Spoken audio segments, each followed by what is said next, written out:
Donc aujourd'hui, c'était un événement qui se déroulait dans le cadre de la 21e semaine de l'emploi des personnes handicapées et qui était un forum, première rencontre des employeurs privés et publics. Il y a une étude de la DARES, qui est l'Institut statistique du ministère du Travail, qui est sortie le 8 novembre dernier, qui montre que des progrès ont été faits en la matière.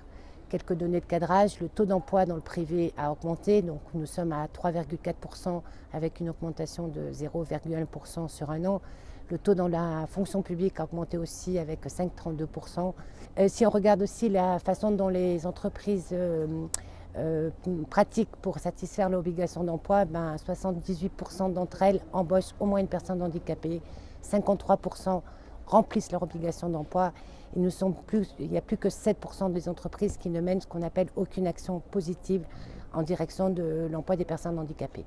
Oui, tout à fait, rassurer d'autres entreprises et puis leur faire connaître les démarches à entreprendre aussi et comment aussi on peut intégrer correctement une personne en situation de handicap en la mettant déjà dans un climat de confiance.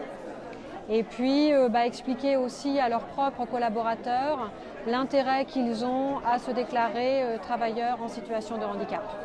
Je trouve que pas mal d'employeurs sont venus et surtout du fait du nombre de stands importants qui s'est tenu, ont obtenu les réponses très pratiques, très concrètes à leurs questions. Et donc j'ai trouvé que c'était très intéressant parce qu'il y avait une variété de réponses et quelque chose qui permettait à l'employeur de repartir avec des informations utiles à la conduite de sa politique handicap.